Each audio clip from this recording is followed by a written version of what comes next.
गोटिए गां रे रघु नामक एक छेली रहुथिला। से बहुत चालाक आउ चंचल थिला।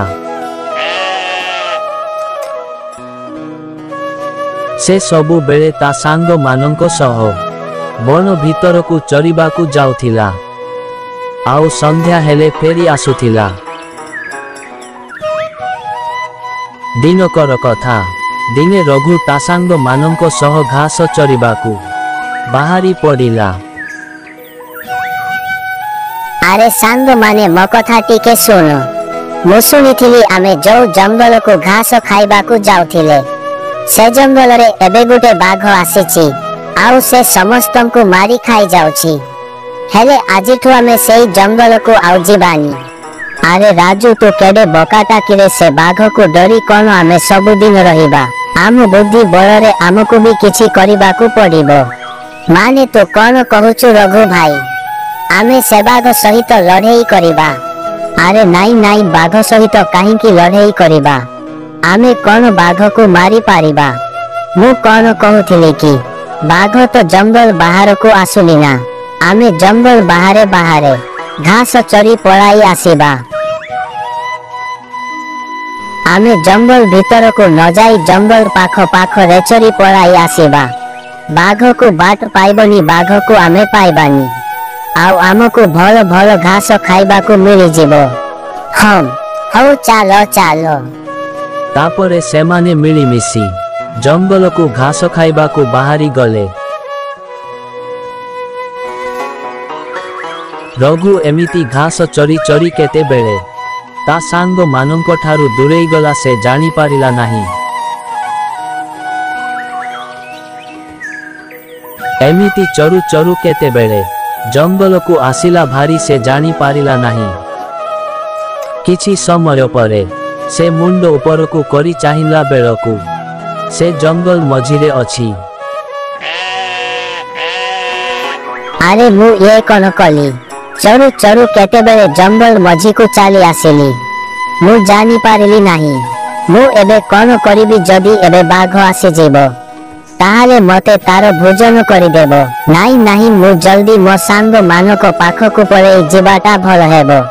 एमिति कही रघु ता सांग मानंक पाख को चलिला। ठीक सेतिकी बेले सत को सत बाघ हाबुडरे पड़ी गला। हे भगवान मनरे जेउ डर थिला से डर घटी गला। ए बाघ मते छाड़ीबनी। मु एबे कोन करिबी। ए बाघ तो एबे मते ता खाइबा बनेई देबो। नाही नाही एमिति जमारू हेबनी। मु एबे न डरी मते किछि बुद्धि बाहर करिबा को हेबो। जहा हेउ केते दिनो परे आजी गोटे शिकार मो बाटो देई आसीची भल हेला। आउ ए छेली मु एबे मारी की तोते मो खाइबा बनेइबी। तू मरिबा को रेडी अछु तो। अरे बाघ मामू आपण तो ए जंगल रे गोटिए बोली राजा। आपणको भली गोटिए राजार शिकार हेबा भाग्य रे थिले मिले। सेथि पाई पा मु आपणकर शिकार हेबा को आसीची।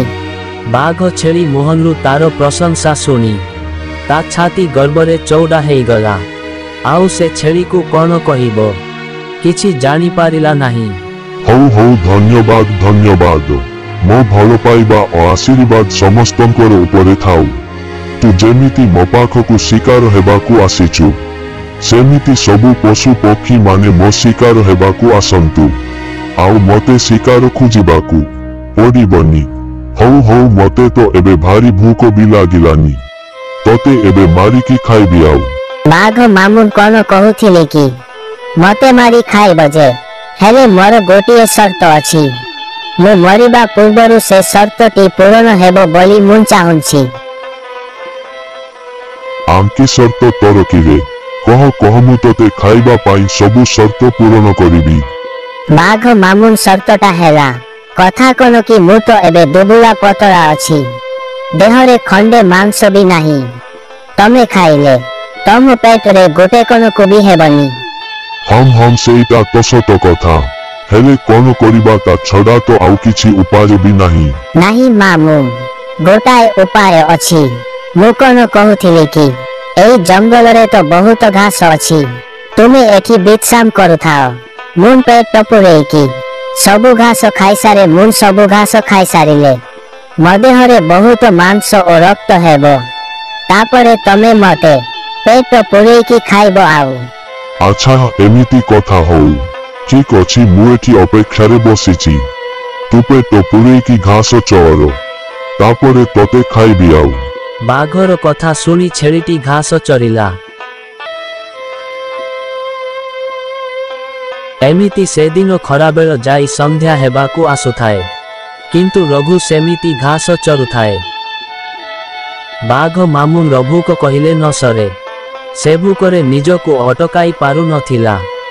अरे छेड़ी तू सेतिकी घास खा रे बाबा आउ मो पेट को संभाली हेउनी आसे आसे मु तोते खाई दिए।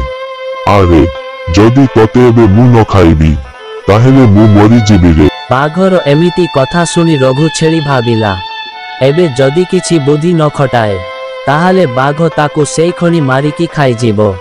एमिति भाबू भाबू संगे संगे रघुर मुंड को आउ गोटिए बुद्धि दिसिला।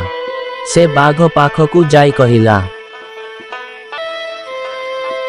हम मामू मते एबे खाई बजे हेले मु तो एबे बहुत सारा घास खाइछि पानी न पीले हजम केमिति हेबो जदि तमे मते खाइबो तमको मांस नुहम घास कटा खाइला परि लागिबो। हेइटी मामू देखो आगरे कुओटिए अछि से कुओरु जाई टिके पानी आनी देबो मु से पानी पी सारिले हजम हेइ जीवो तापरे मते मन भरी खाइबो आउ। हौ रह रह मु तोपाई कुओरु पानी नहीं आसुची। एमिति कहिबा घटी छेड़ी पाई पानी आनिबाकू कुओ आडे चालिला। एबुपाल एबुल की भूख आउ रही हेबनी। छेड़ीटी मध्य डेरी न करी बाघर पछे पछे चालिला आउ बाघटी जेमिति कुओ उपरकू चढ़ीची सेमिति छेड़ी जाई बाघर पछपटे बळ जानिकी नाथे पकाइला।